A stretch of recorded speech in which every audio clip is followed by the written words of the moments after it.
आपका पहला प्रश्न है, निम्नांकित में से कौन देश कोयले का सबसे बड़ा उत्पादक है? A Brazil, B Bharat, C America, D चीन।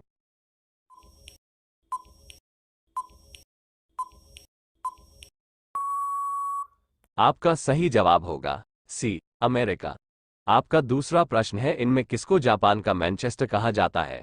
ए ओसाका, बी टोक्यो, सी नागासाकी, डी याकोहामा।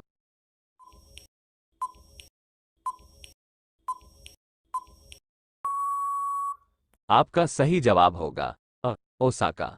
आपका तीसरा प्रश्न है, भारत के स्वतंत्रता संघर्ष के दौरान डेक्कन एजुकेशनल सोसाइटी नामक संस्था की स्थापना किसने की थी?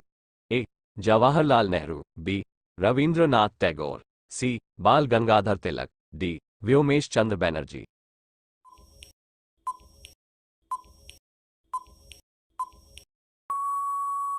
आपका सही जवाब होगा सी बाल गंगाधर तिलक।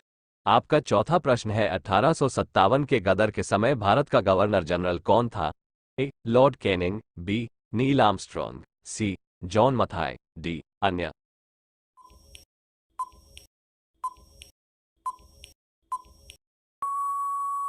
आपका सही जवाब होगा लॉर्ड कैनिंग। आपका पांचवा प्रश्न है, भारत भारतीयों के लिए नारा किस संस्था ने दिया था? ए अशासकीय संस्था, बी आर्य समाज ने, सी ब्राह्म समाज ने, डी अन्य।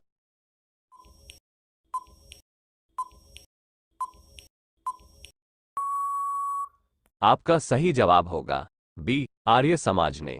आपका छठा प्रश्न है, विंध्याचल और सतपुड़ा पहाड़ियों के बीच से होकर बहने वाली नदी है?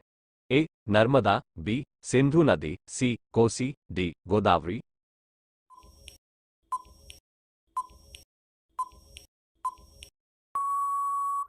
आपका सही जवाब होगा नर्मदा। आपका सातवां प्रश्न है, इन्वेस्टर प्रोटेक्शन फंड किस संस्था ने स्थापित किया है?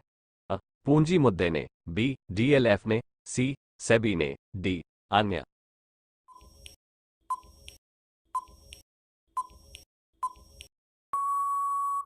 आपका सही जवाब है सी सेबी ने। आपका आठवां प्रश्न है, कुंडापुर एंड करवार कच्छ वनस्पति स्थान कहाँ स्थित है? ए केरल राज्य में, बी कर्नाटक राज्य में, सी तमिलनाडु राज्य में, डी त्रिपुरा राज्य में।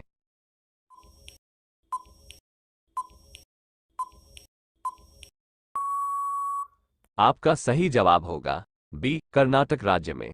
आपका नवा प्रश्न है, भारत की प्रथम बहुउद्देशीय परियोजना किस नदी पर बनाई गई थी? ए कावेरी नदी, बी गंडक नदी, सी दामोदर नदी पर, डी यमुना नदी।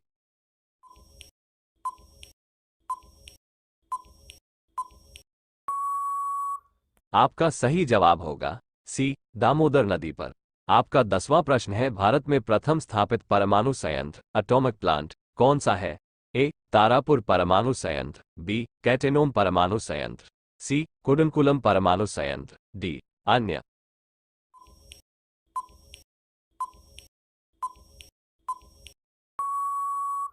आपका सही जवाब होगा तारापुर परमाणु संयंत्र।